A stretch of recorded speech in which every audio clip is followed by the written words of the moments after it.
अस्सलाम वालेकुम जी। क्या हाल चाल है आप सबके। उम्मीद करती हूँ सब ठीक ठाक होंगे। तो जनाब आज बनने जा रही है खीर, मज़ेदार सी चावलों की खीर, और साथ में मैंने एक पैकेट जो है वो लजीज़ा खीर का भी ऐड किया है। ये देखें। और चावल जो थे पहले मैंने अच्छी तरह से बॉईल कर लिए थे, और उसके बाद जो है वो दूध भी डाल दिया, और साथ ही साथ जो है वो लजीज़ा खीर मिक्स का पैकेट भी डाल दिया।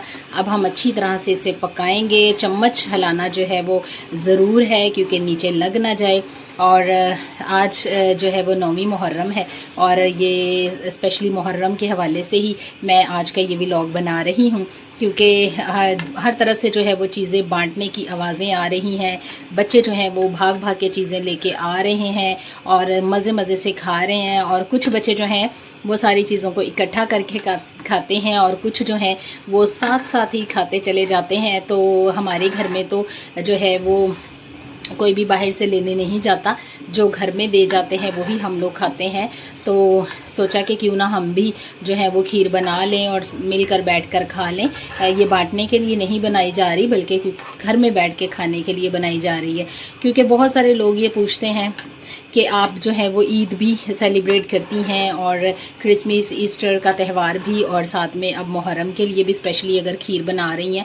तो उन सब के लिए जनाब मेरा एक जवाब ये है कि बेसिकली जो है वो मैं क्रिश्चियन हूँ, और लेकिन जो है दिन दिहाड़ त्यौहार ये सब खुदा के बनाए हुए हैं, और हमें सबको ही मनाना चाहिए इंसान होने के नाते। तो अगर हम कल मैं एक सिस्टर का व्लॉग देख रही थी, तो वो ये कह रही थी कि ज़रूरी नहीं है कि हम भी उन लोगों की तरह मातम ही करें। सिर्फ़ उनके दुख में शामिल होना और उन्हें इस चीज़ का एहसास दिलाना कि हम भी आपके दुख में बराबर के शरीक हैं, और उन्हीं की तरह जो है वो दुख का इजहार करना। तो ये भी बहुत बड़ी बात होता है कि हम अगर किसी के दुख में शरीक हों, किसी की खुशियों में शामिल हों। तो ईद जो है वो खुशी का त्यौहार होता है, तो हम ईद भी सेलिब्रेट करते हैं। खुद ही खाना है, खुद ही पीना है, खुद ही बनाना है। तो इसी तरह से जो है वो आज हम स्पेशल जो है वो खीर बना रहे हैं और बैठ के खाएंगे। और बच्चे जो हैं वो भागे भागे जा रहे होते हैं, हर तरफ से आवाज़ें आ रही होती हैं जनाब के बालो कुड़ियो चीज़ वंडी दी ले जाओ। और बच्चे जो हैं वो प्लेटें भर भर के और जो है वो हाथों में पकड़ के जो लेके आते हैं, तो बहुत अच्छा उन्हें लगता है, और वो मिल के बैठ के खा रहे होते हैं। और मेरे पास भी जो बच्चे पढ़ने आते हैं ना, तो वो उनको मैंने इतनी परमिशन दे दी। मैंने कहा ठीक है आप जाओ और ले आओ चीज़ें, और बल्कि मैंने खुद घर से ही उन्हें बर्तन भी दिए कि जाओ और ले आओ और बैठ के खा लो।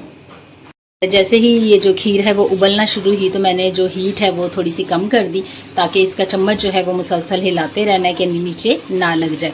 और इसके साथ साथ बच्चे जो है वो खुश भी हुए कि टीचर ने हमें इतनी परमिशन दे दी है कि हम जो है वो चीज़ें ले आएँ। और कल तो मैंने उन्हें जो शॉपर्स होते हैं ना वो भी दिए कि जाओ ले आओ और बैठ के खा लो। और बच्चे बहुत खुश हो रहे थे और खूब इंजॉय कर रहे थे।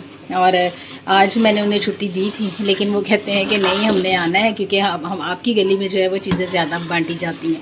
तो चलें जी, मोस्ट वेलकम, बच्चे आएँ और मिल बैठ के खा लें। और इसके साथ साथ जो है हमारे मिराज जो छोटी थी, तो वो साथ वाली बच्ची के साथ, मिसपा के साथ ना चीज़ लेने जाती थी। एक दिन ज़िद करके चली गई, तो पहले दिन जब गई तो वो गिर के आ गई, क्योंकि रश बहुत ज़्यादा था और ये बहुत छोटी थी, तो गिर के आ गई और उसके दोनों घुटनों पर चोट लग गई। उसके बाद ये ज़िद करके जाती थी, लेकिन होता क्या था कि नबील भाई या मेरी अम्मी जो हैं वो बाहर खड़ी होते थे उसे देखने के लिए कि कहीं गिर ना जाए। और अब तो वो बड़ी है तो अब वो खुद ही नहीं लेने जाती ना। तो ये बच्चे जो हैं वो खुशी खुशी जाते हैं। ये बात नहीं है कि उनको घर में नहीं मिलता, ये बात नहीं है, ऐसी बिल्कुल बात नहीं है। जब भी कोई चीज़ बांटी जाती है तो खुशी से बच्चे जाते हैं और लेकर आते हैं और मिल बैठ कर खाते हैं। तो हमारी खीर जो है वो भी ऑलमोस्ट बनने के करीब है। चावल तो मैंने पहले ही गला लिए थे और अब अच्छी तरह से इन्हें मिक्स कर रही हूँ। और जब भी आप इसमें जो खीर मिक्स होती है ना, उसमें इन्होंने बादाम, मेवे वगैरह जो है जो भी डाला होता है ना, पिस्ता वगैरह, तो वो बारीक बारीक करके डाला होता है, क्रश करके। तो हम लोग जब डालते हैं इसमें गार्निश के लिए ना खीर में, तो फिर हमें गिरी, बादाम, मेवे जो भी कुछ डालना होता है ना, तो फिर हमें उसको अच्छी तरह से धो के डालना चाहिए। क्योंकि ये ड्राई चीज़ें जो होती हैं ना, ये मार्केट में खुली पड़ी होती हैं, और जो उसके ऊपर गंद वगैरह डस्ट वगैरह लगी होती है ना, तो उसको अच्छी तरह से धोना ज़रूरी होता है ताकि उसके ऊपर जो भी जर्म्स हैं या कुछ भी है तो वो अच्छी तरह से वॉश हो जाए। तो मैंने भी कटिंग कर ली है गिरी की और बादाम काट लिए और मेवे इनको अच्छी तरह से धो लिया है ताकि जब हम गार्निश करेंगे तो फिर इसके ऊपर डाल देंगे।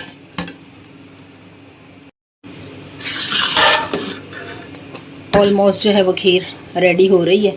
चीनी आप चेक कर लेंगे, अगर तो जो है वो कम होती है तो आप डाल भी सकते हैं, लेकिन पहले ही से ज़्यादा ना डालें क्योंकि जो पैकेट वाला खीर मिक्स होता है ना उसमें चीनी डाली होती है उन्होंने, वो इंस्टेंट होता है यानी दूध में मिलाया और पकाया और आपकी खीर जो है वो रेडी है। लेकिन घर में जो चावलों की खीर होती है ना उसका अपना ही मज़ा है और उसमें चीनी जो है वो हमें डालनी पड़ती है। और गांव वगैरह में जो है वो उसकी भी खीर बनती है, जो गन्ने का रस होता है ना उसकी भी खीर बनाई जाती है, उसका भी बहुत मज़ा होता है। मैंने खाई भी है, वो भी बहुत मज़ेदार होती है। और इस तरह से मैं भी इसमें से चीनी चेक कर लूँगी और फिर अगर डालनी है तो मैं डाल देती हूँ। और ऑलमोस्ट जो है वो खीर हमारी रेडी है, इसको देचकी में ही रहने दूँगी और फिर इसको मैं ठंडा होने पर गार्निश कर दूँगी क्योंकि गरम गरम अगर चीज़ें डालते हैं तो वो पक जाती हैं, तो ठंडा होने पर हम अगर गार्निश करते हैं तो वो खड़ी खड़ी बहुत मज़ेदार लगती है। और ये खीर जो थी हमारी ठंडी हो गई थी, तो अब मैंने सोचा कि इसके ऊपर जो ड्राई फ्रूट्स वगैरह हैं, जो भी नट्स हैं वो डाले जाएं और इसकी गार्निश कर ली जाए। ये देखें, ये इनको मैंने अच्छी तरह धो दिया था। मैंने आपको जैसे पहले भी बताया कि इनको अच्छी तरह से धोना ज़रूरी होता है। मेरा आस तो बिल्कुल भी नहीं खाती, इसके ऊपर से इसको साइड से करके उसको देना पड़ता है। और इस तरह से जनाब हमारी जो खीर है वो रेडी हो गई है।